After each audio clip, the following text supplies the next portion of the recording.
Sa dami ng mga artistang sumisikat at nawawala sa mundo ng showbiz, iilan lang ang tunay na tumatatak sa puso ng bawat Pilipino.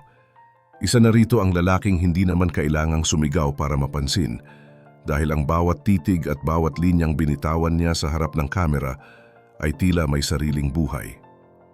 Si John Lloyd Cruz, o kilala sa palayaw na Idan, ay nagsimula bilang isang simpleng bata mula sa Pasay na wala namang kinalaman sa glitz at glamour ng television. Sa katunayan, ang pangarap niya noon ay ang mapabilang sa Navy o kaya ay maging isang piloto para makapaglingkod sa bayan. Ngunit sa likod ng mga box office hits na kumita na ng bilyon-bilyong piso at sa kabila ng pagiging isa sa pinakamayamang aktor sa bansa, marami ang nagtataka kung ano nga ba ang naging buhay niya bago ang lahat ng ito. Marahil ay naiisip nyo, paano nga ba ang isang mahiyain na batang hindi mahilig magbahagi ng kanyang mga pangarap sa magulang ay naging mukha ng tagumpay sa Philippine cinema? Ano nga ba ang mga naging sakripisyo niya sa likod ng taping at gaano na nga ba kalaki ang kayamanang naipon niya mula sa kanyang pagsisikap? Pero bago po ang lahat, baka pwedeng palike ang video na ito. Dahil napakalaking bagay na ito sa aming content creators. Maraming salamat po.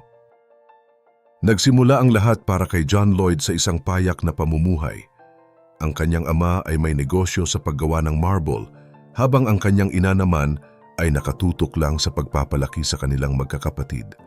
Hindi naging madali ang lahat dahil inamin niya na marami siyang naging pagkukulang bilang anak at may mga pangarap ang kanyang mga magulang na hindi niya nasunod.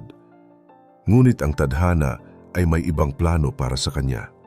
Pumasok siya sa mundo ng showbiz at doon ay nakilala natin ang isang John Lloyd na kayang magpaiyak at magpakilig ng milyon-milyong manonood. Dahil sa kanyang galing, umabot na sa halos 37 bilyong piso ang kabuuang kinita ng kanyang mga pelikula. Hindi lang siya basta bida rito sa Pilipinas dahil siya rin ang kauna-unahang aktor mula sa Southeast Asia na binigyan ng karangalan sa New York Asian Film Festival. Sa kabila ng lahat ng pera at mga awards, hindi rin naging perpekto ang takbo ng kanyang buhay pag-ibig.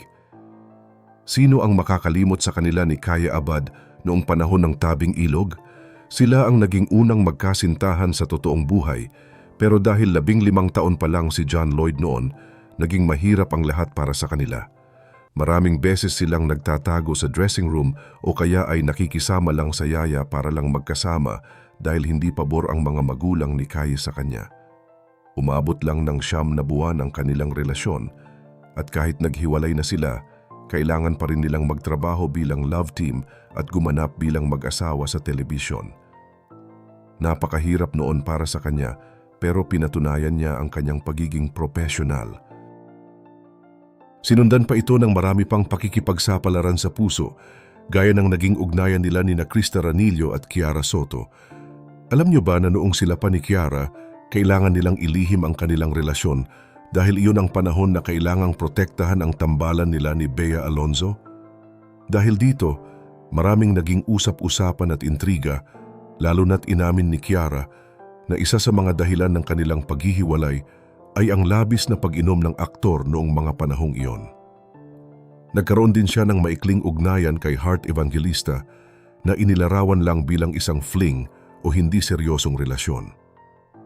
Sa bawat babaeng naging bahagi ng kanyang buhay, may mga aral siyang natutunan na unti-unting humubog sa kung sino siya ngayon. Bukod sa mga pelikulang tumatak sa atin, hindi rin matatawaran ang dami ng mga kwento tungkol sa mga babaeng dumaan sa buhay ni John Lloyd. Isa na rito ang fashion editor na si Liz Uy na nakilala niya sa isang airport sa Hong Kong. Ayon kay Liz, si John Lloyd ang itinuturing niyang great love dahil tumagal din ang kanilang relasyon ng mahigit 3 taon. Pero dahil sa pagiging bata at magkaibang pananaw sa buhay, nauwi rin ito sa hiwalayan noong 2009. Hindi rin nakaligtas sa mga mata ng publiko ang naging ugnayan nila ni Rufa Gutierrez. Sinubukan nilang itago ang kanilang relasyon pero nabuking sila nang makunan sila ng larawan sa isang hotel sa California. Sa kasamaang palad, hindi rin ito nagtagal dahil sa mga issue tungkol sa pakikipag-date ng aktor sa iba at ang hilig nito sa pag-inom. Sumunod naman ang aktres na si Shaina Magdayaw na naging karelasyon niya noong 2010. Puno ng kontrobersya ang 2 taon nilang pagsasama, pero kahit naghiwalay sila, nanatili silang magkaibigan at nagkatrabaho pa sa mga sumunod na proyekto. Pagdating naman ng 2012, nakilala niya si Angelica Panganiban habang gumagawa sila ng pelikula sa Vietnam. Akala ng marami ay sila na ang magkakatuluyan dahil umabot sila ng mahigit 3 taon, pero dahil sa sobrang pagiging busy sa trabaho, naging toxic ang kanilang relasyon at nagpasya silang maghiwalay ng maayos.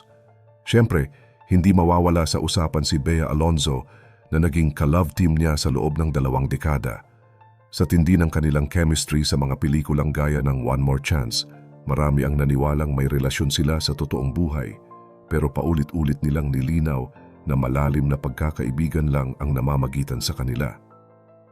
Isang malaking pagbabago sa buhay ni John Lloyd ang nangyari noong makilala niya si Ellen Adarna. Mula sa pagiging tagahanga lang noon ni John Lloyd, naging malapit ang dalawa nang magkasama sila sa isang sitcom.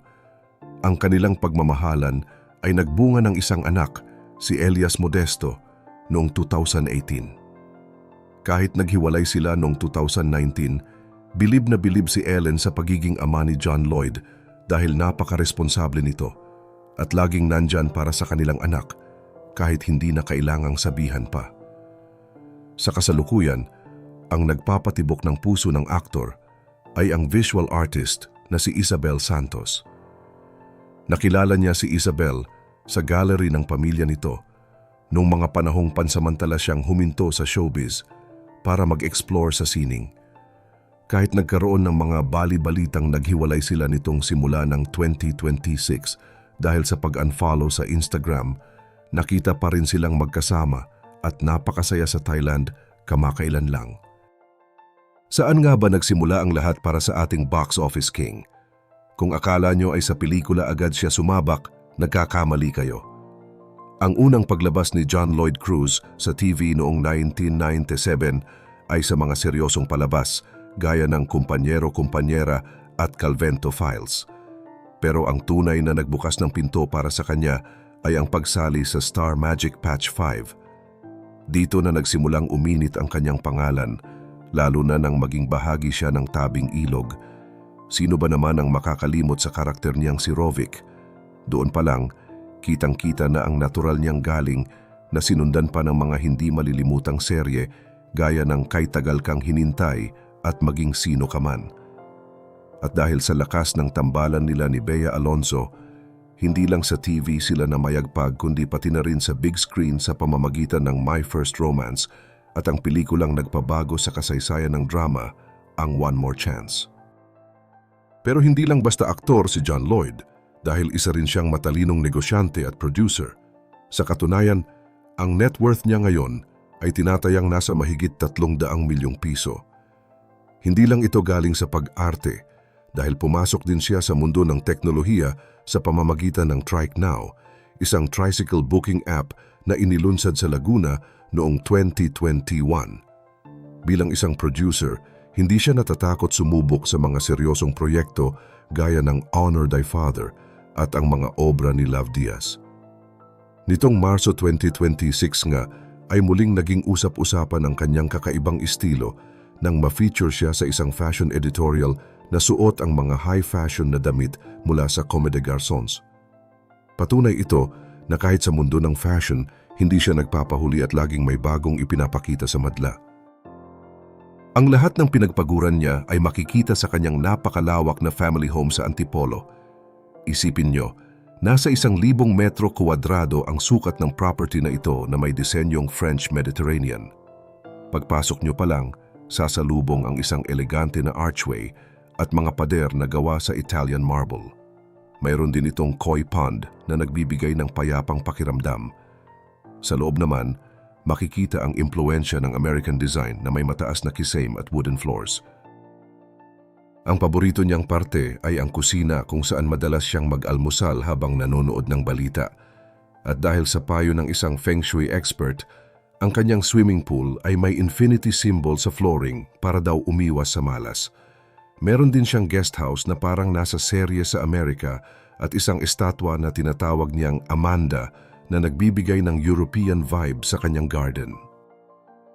Hindi rin papahuli ang kanyang koleksyon ng mga sasakyan. Nitong 2026 lang, makikita sa kanyang garahe ang isang Toyota Land Cruiser 76 40th Anniversary Edition na nagkakahalaga ng halos 8 milyong piso. Meron din siyang puting Mercedes-Benz at mga mamahaling motorsiklo gaya ng BSA Gold Star. Ang lahat ng ito ay bunga ng kanyang sipag mula nang nadiskubre siya sa mall hanggang sa maging isa sa pinakamalaking bituin sa bansa. Matapos ang lahat ng kanyang mga pinagdaanan sa buhay at sa karera, ano sa tingin niyo ang mas mahalaga para sa isang sikat na aktor? Ang patuloy na pag-iipon ng yaman o ang pagkakaroon ng isang payapang tahanan at oras para sa pamilya? Kayo, ano ang pangarap niyo na katulad ng mga napundar ni John Lloyd? Ibahagi mo naman sa comments below ang sagot mo at huwag rin kalimutang mag-like at subscribe para sa mas marami pang updates gaya nito.